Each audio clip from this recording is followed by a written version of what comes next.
normally book a ticket to the playoffs with one more win here at Ynares Center. In their way are their crosstown neighbors who hope to climb higher in the standings and avoid having to go into the postseason via the play-in.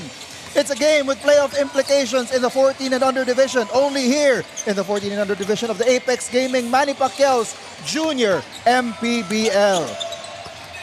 As we take a look at our schedule for today, this is the last of 3 games between these two teams, Antipolo and Marikina.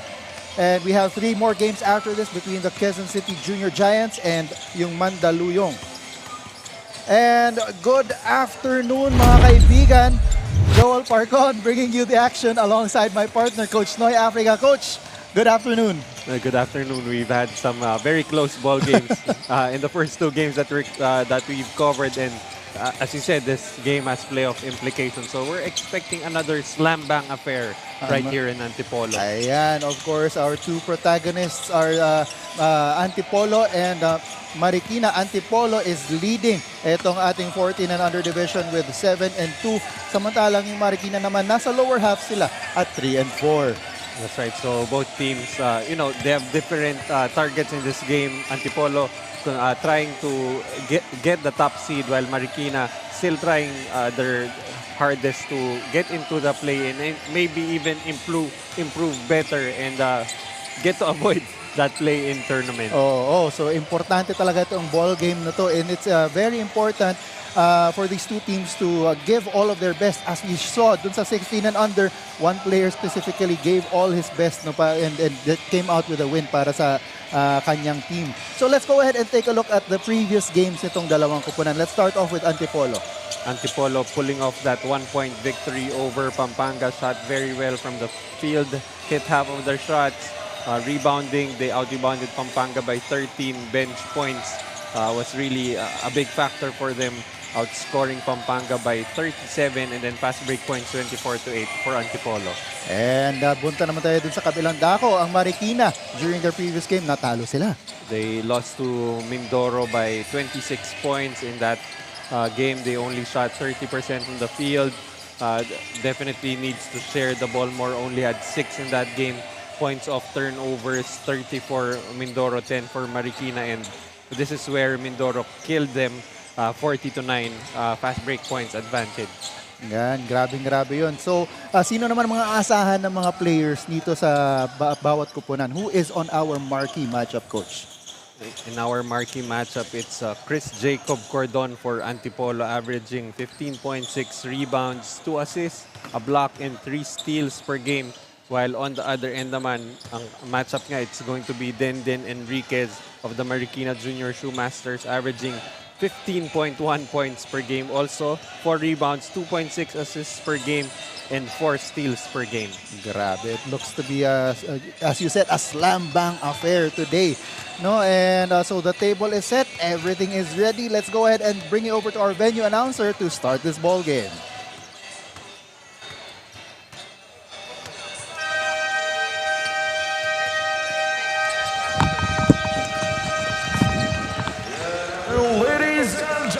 And welcome to Ynares Sports Center here in Antipolo City. This is the Apex Gaming 88 Manny Pacquiao's Junior MPBL Inaugural season. It's a matchup between the Antipolo JY Titans 14 under against the Marikina Junior Shoemasters 14 under. And now let's meet the starters from your Marikina Junior Shoemasters. Starting at guard, number 27, Molik Lim. Other guard, number 1, Carlo Cayosa. Starting at forward, number 9, Denden Enriquez. Other forward, number 29, Julius Pili. And starting at center, number 18, Ram Francisco. Head coach for the Marikina Junior Shoemasters 14 under, Mr. Monroe Quezon.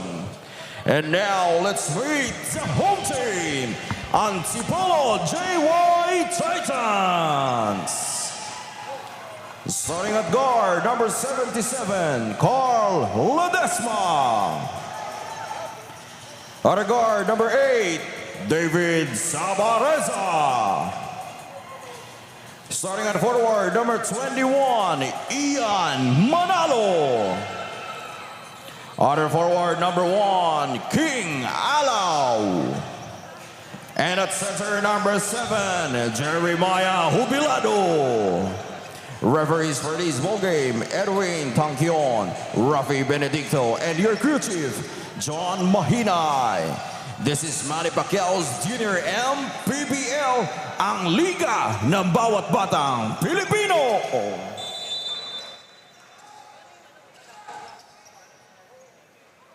And we are tipping off itong 14 and under division matchup between Antipolo and Marikina. And right off the bat, score kagad itong Antipolo. Itong si that was a score mula dito sa Antipolo. The starters for them, you've got King Alaw, Jeremiah Jubilado, David Sabareza, Ian Manalo, and Carl Simon Ledesma. Para naman dito sa Marikina Junior Shoemasters, you've got Gian Cayosa, Denden Enriquez, Ram Francisco, Molek Lim, and Julius Pili. Of course, Julius Pili opening the scoring for Marikina naman on the other end.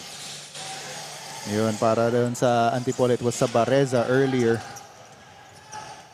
So, eto, the Antipolo JY Titans, they have been facing itong North Division na ating 14 and under tournament, no?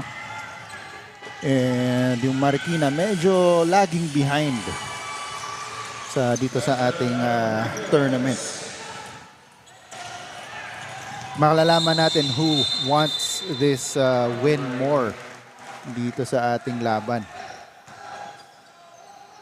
As a traveling violation is called there by our referees. So Antipolo looking to end the eliminations with an 8-2 slate, which could just about be good enough for them to get the top spot in the North Division. And itong Marikina hoping to better its chances of moving up without having to go through the play-in. No? Kasi currently they're at number 7. They've got a 3 and 4 win-loss card, and they've got all of the chances to book trip directly into the playoffs. Hindi na sila dadaan ng play-in. The score is currently 4-all with 1.5 minutes na lumipas na. Sorry, 2.5 minutes ang lumipas. Underneath. Ang ganda pa ng passing. Pero na-blanka doon. Netong si Manalo yung tira. And on that attempt, no good by Jubilado. First shot there for Jubilado. As Lim was a little too fast. By the time he was going up for the shot, medyo nasa ilalim na siya ng ring. Isa pang halos alahoy na tira doon. Ledesma is called for the traveling. Early substitution. You can see for Antipolo, medyo may halong gigil. They've been forcing some shots there. Of course, Jubilado with the force floater earlier, and Ledesma trying to create some space inside. And on that shot by Enriquez, he's fouled. So he'll take 2 free throws. And then Enriquez, the leading scorer, leading in average points for Marikina. Very calm. You know, if you look at his demeanor on the court, very relaxed. But missing on that first free throw, but definitely needing a lot more help. And here Here's the second free throw. That's also off. But they get the rebound. Goes back up. Enriquez. No, still nothing going. And finally, Antipolo gets the ball. And a foul will be called there on Alao. On that drive. Sorry, the foul is called on Cayosa on that drive by Cordon. So if you look at the leading scorers for both teams, it's Denden Enriquez leading Marikina with 15. And then on the other side, you have Cordon, you have Agustin, and you have Orga, all averaging double digits for Antipolo. While for Marikina, yun nga, it's only Enriquez averaging double digits. So medyo mas marami ang scoring options nitong Antipolo as compared to Marikina. That's pretty much why they have a very good win-loss record, even now in position to gain the top spot in the North Division. As Alao goes for the layup and that's in.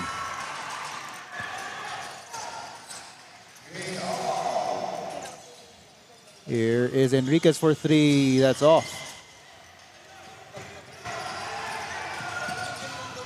Underneath, no good. Rebound goes to Pili. Tumatakbo sila ngayon dito. So sila parang gustong-gusto niya yung ganong tira, no? Yeah, but keeps on getting himself in too deep. Oo. As Cordon, sayang, he passed that ball and didn't go up for the shot.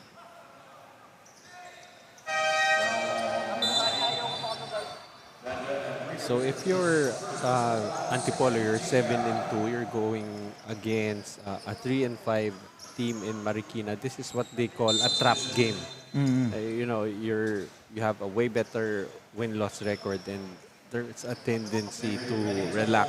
And you know, there's really a lot at stake also for Marikina, as much as Antipolo is vying for that top spot. Exactly. You cannot relax too much. No, okay, medyo nasa baba tong team na to. Yun, kailangan mong katulad lang, again, babalik tayo dun sa ginawa kanina ni Mark Quintero. Buuhos pa rin kayo dapat dito. Well, I have to remember in that earlier 16 and under game, Antipolo was up big. And then all of a sudden, their offense just sputtered. And Marikina just kept on coming back. But in the end, it was the heroics of one Mark Quintero. You know, hit his head. Got an elbow to his head. Medics told him to take the game off. Check back in. Grabbed a key rebound. Hit a couple of free throws. Finished with 21 and 19. Understatement yung ano lang, elbow to the head. He also medyo nagkaroon pa siya ng wrist injury. Yeah, before that. Before that. Tapos he skinned his left knee. Yeah. Ayun, talagang halos blood, sweat, and tears talagang binuhos talaga ni Mark Quintero dun sa game nila. And you have a power move brought to you by Pound for Pound Fitness, the official fitness partner of the Junior MPBL. That is Enriquez, Denden Enriquez, speeding past everyone and picking up that foul mula dito kay Cordon. The marquee matchup manifesting on the court. So, eto ngayon a couple of substitutions checking into the ball game.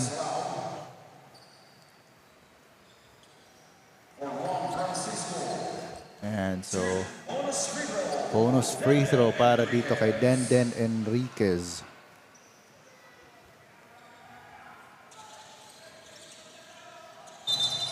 And a violation, I believe, on the free throw. No, so a foul, sorry, on the free throw. Foul will be called on Benito. So bola babalik dito. Pupunta na dito sa Antipolo.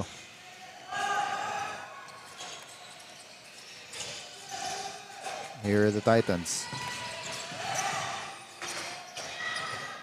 Calderon, too strong on the 3. Rebound goes back to Antipolo. Reyes is blocked. Here's Evans. Sorry, Favis. But that is, here's Enriquez once again on the attack. Wanted to drop it off. But wala dun yung kanyang big man na si Benito. So bola babalik dito sa Antipolo. Benito able to get fingertips on the basketball but not enough to control. Had he been able to get a clean catch, would have been an easy 2 points for him. So, eto ngayon ang Antipolo. They lose the ball and a foul will be called on Agustin. Imagine the luxury for Coach Kim Chua to be able to have a double-double machine coming off the bench. Angelo Agustin averaging 13 points and 14 rebounds per game. As Enriquez lines up for a 3, lines it up, no good. Gets the offensive rebound, wanted again to give it to Benito, and medyo minadaling tira mula dito kay Benito. As that is Cordon with the easy layup. Actually, it just looks like it's an easy layup with the way he's finishing, but very difficult. He's been trying to finish in traffic. As Favis with his power move. Brought to you by Pound for Pound Fitness, the official fitness partner of the junior MPBL. So Agustin picks up his second personal foul. Well, that's actually one of the disadvantages of coming off the bench. Sometimes you don't necessarily find your rhythm right away, while yung mga binabantayan mo, they've been in the game longer than you are, probably has a better feel of the court. And of course, we're in Antipolo, so you can't blame players for coming in cold. As etong si Favis makes good on his bonus free throw, bringing this lead down to 1. So mukhang yung promise mo, coach, na this is going to be a slam bang affair is coming true. Nag-promise ba ako? Oh, sabi mo kasi, this looks to be a slam bang affair. I did not looks say to be. Looks to be. Ah, I did not promise this to be a slam bang affair. And you know, when I make those statements, we're in trouble. Isa lang ang lamang dito ng Antipolo right now. Scramble for the loose ball. Napunta dito kay Cordon. Yes! Even him finishing with contact there looked very easy. As we take a look at some of the spectators dito sa Ynares Center. Calderon pitches it, wanted to get it to Cordon, but it's stolen. And a foul is called there. It's going to be 2 on Cordon. Nako, this is a huge development. He will need to sit down. We cannot afford to have Cordon in foul trouble. So, adjustments to. As Ethan Francisco goes to the line for 2. First one's too strong.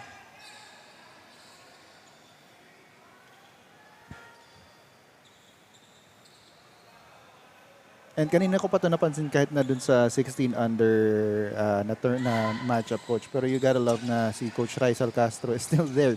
Nandun sa may tunnel. No? Still observing itong larong to. I think it's really just the same group of coaches handling, you know, the different teams. We've seen that a lot here. And with the way he's supporting still the 14 in the under division, you can just tell na they all work together. And that's really, you know, you want to have that continuity within your program, especially here in the junior MPBL. We're in meron akong 14, 16, 18. And again, Marikina, one of the teams here who actually have an MPBL seniors team. Oo. Pwede pa if ever tumuloy yan. No? Pag na-develop talaga sila. The score is currently 14-11, 3-point lead para dito sa Antipolo JY Titans with 12 seconds in the first quarter. And dahil penalty na, 2 free throws will be awarded to the Marikina Junior Shoemasters.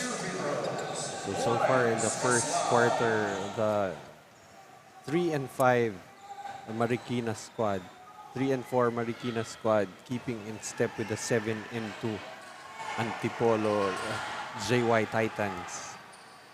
As Eslao missed on that first free throw, misses yet again on the second.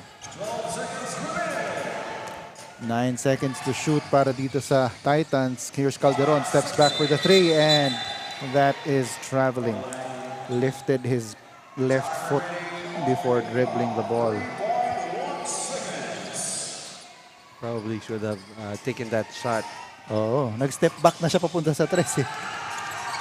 And last shot attempt, no good. And so we've got a 3-point lead para sa Antipolo at the end of one quarter, 14-11.